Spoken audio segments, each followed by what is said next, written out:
solo quiere tus besos. Rosalinda, Rosalinda.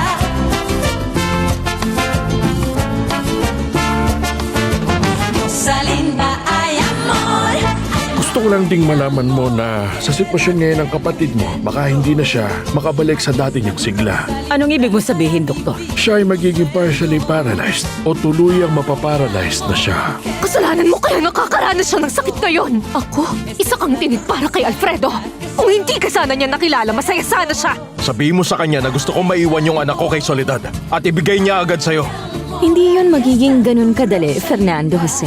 Nasa panig ng mama mo ang batas. Sino ba ako? Interesado ako sa'yo.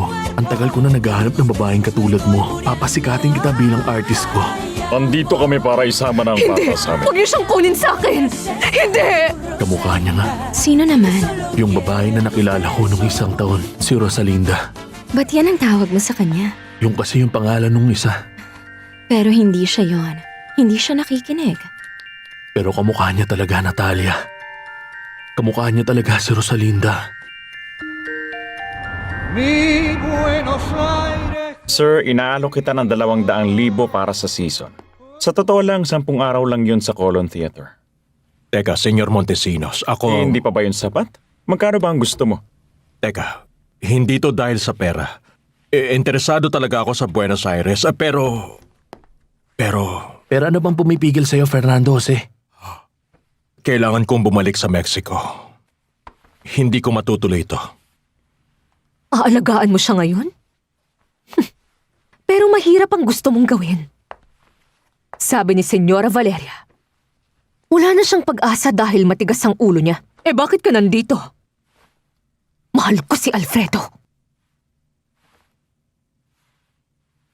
At siya rin ang nag-iisang tao na may tiwala sa akin. Hindi ba, Alfredo? Wala akong pakialam kung mahal mo siya. Kilala ko si Alfredo. At alam ko na mahal niya ako. Oo. Sobra. Sobrang mahal ka niya kaya pinabayaan ka niyang mabulok sa kulungan ng matagal. Pinatay niya si Counselor Altamirano para protektahan ako. Tinanggap ko ang kapalaran. Titiisin ko to hanggang huli. At ilalayo mo siya sa amin bilang ano? Bilang kasintahan? Bilang isang asawa. Asawa niya pa rin ako, Berta. Nakikiusap Umalis ka na rito! Sabihin mo kay Valeria na pinatay niya ang anak kong babae. Kinuha niya ang apo ko sa akin at sinira niya ang sarili niyang kapatid. Ginawa niyang miserable ang buhay ni Fernando Jose kahit sabihin niyang mahal niya ito. Sagad sa buto ang kasamaan niya. Hindi pwede na hindi siya parusahan sa mga ginawa niya. Kaya umalis ka na. Wala ka nang makukuha pa sa akin. Lumabas ka na!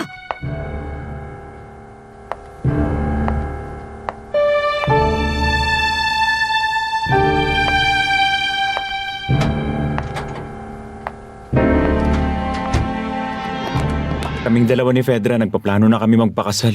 Pero parang hindi siya masaya. Medyo hindi kontento si Ate Fedra. Lagi niyang pinapangarap ang mga bagay na hindi niya makukuha. Hindi niya makukuha pag ako ang kasama niya. Naisip ko baka nagsisisi na siya sa akin. Nagpaplano pa rin siya para sa kasal niyo. Basta parang may mali sa kanya eh. Nakakakaba. Kakabahan rin ako kung ako yung ikakasal. Kinakabahan ka rin ba, Anibal? Parang may binabalak siya, sigurado ako. Ngayon natatakot na ako malaman kung ano mga plano niya.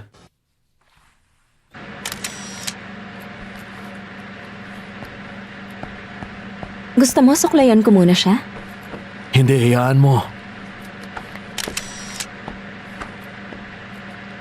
Sandali lang. Aayusan ko na muna. Kahit wag na. Pero ikaw ang bahala.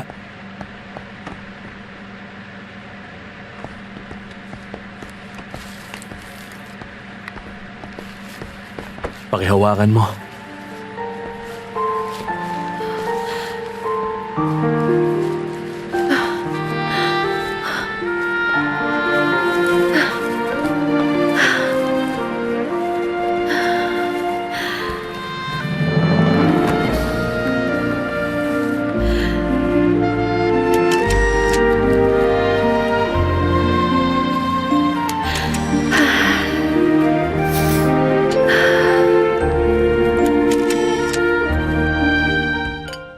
Masarap palang sardinas. Tikman mo kaya, Miss Arias. Kayo na lang kumain, hayaan nyo na ako. Grabe, inis na inis talaga ako. Ayaw pa rin niyang isoli sa akin si Paloma. Kung ako sa'yo, kalimutan mo na ang lahat ng yan, Miss Huwag ka na Arias. umasa pa, Angustias. Ano bang pwede ko pang gawin para makuha ko ulit ang babaeng baliw na yon nang hindi ako makukulong? Mukhang mahirap ang iniisip mo. Mas mabuting doon na nga lang talaga siya tumira, no? Lahat ng kailangan niya binibigay sa kanya. Mabuti nga hindi na siya palaboy. Tama ang sinabi ni Angustias.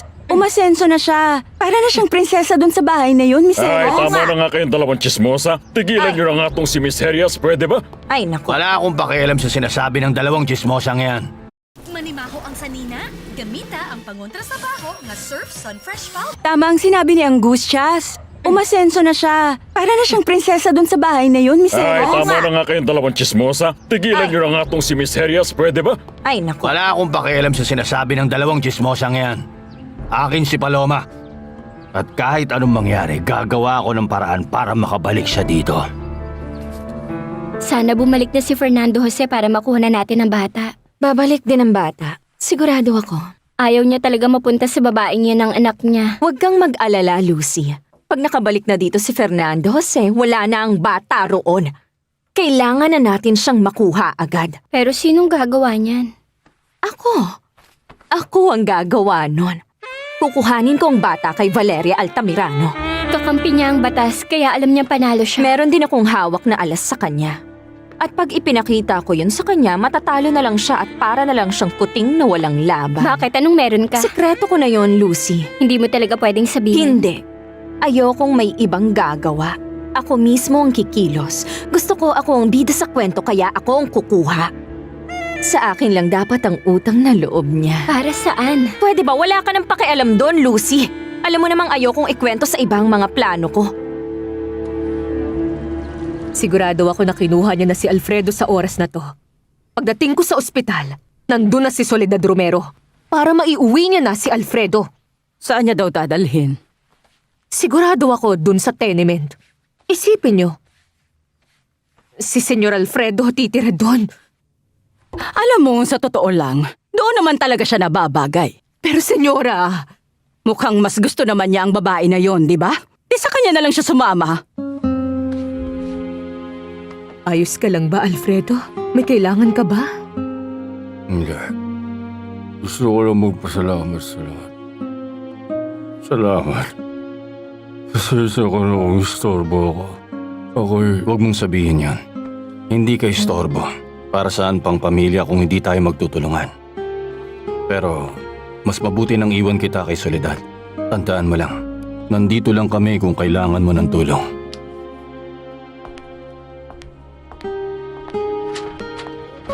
Soledad. Ano na lang pasakit ang nadudulot ko sa buhay mo. Huwag ka nang magsalita, Alfredo. Ang mahalaga ngayon, kumaling ka na.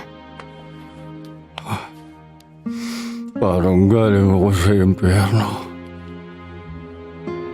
Ang nasa isip ko lang, ang batang nandun kay Valeria. Magpahinga ka na. Pakiusap, Alfredo. Sabi ni Ate Fedra babawiin niya ang bata pero hindi ko alam kung paano. Baliw na siya, imposible yan. May alas daw siya kay Valeria Altamirano na pwedeng gamitin para makuha ang bata. Kalukuhan yan. Palalayasin lang siya. Huwag mo nang sabihin kay Soledad ha. Baka mamaya umaasa pa siya dyan eh. Sige po, bukas malalaman natin ang totoo. Kasi bukas pupunta si Ate Fedra para kunin ang bata. Abril, ano bang nangyayari sa'yo? Sabihin mo naman. Hindi yung nagkakaganyan ka. Isa lang akong katulong sa kanya. Hindi ako mahal ng mama ko. Hindi niya ako minahal. Oh, Abril, ano bang nangyari? Hindi na makapaghintay si Beto. Kailangan ko na daw kausapin si mama tungkol sa amin. Ay, pinagbawalan ka ba niya makita si Beto? Hindi. Sabi niya wala siyang pakialam sa akin. At saka gawin ko daw kung anong gusto ko. Wala talaga siyang puso. Hindi ko na kaya to. Sasabihin ko na kay Beto na pakasalan ako para makalayo ako dito. Malayo sa lugar na to.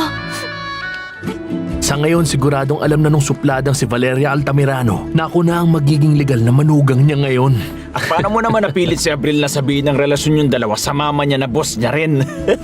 Sobrang takot na kasi sa kanya. Madali lang yan, Ramiro. Tinakot ko yung walang kwentang babae na iiwan ko siya. Pero siya ba talaga yun? Oo naman. Parang ibang tao siya. Ang ganda niya sobra. Kaso nga lang kasi parang wala talaga siya sa sarili niya. Magbabago rin yan paunti-unti. Malayo pa pero siguradong mangyayari ang plano ko para sa kanya. Plano mo ba siyang gawing modelo? Modelo, aktres, mga awit. Panahon na magsasabi. Siguradong sigurado ako na sisikat siya. Gagawin ko ang lahat para makilala siya. Tignan mo itong litrato. Oo nga. Kakaiba talaga siya. Kitang-kita na malungkot talaga siya. Bakit kaya ganun kalalim ang lungkot sa mga mata niya na parang buhat niya ang lahat? Bakit kaya? Kung malalaman ko lang talaga. Rosalie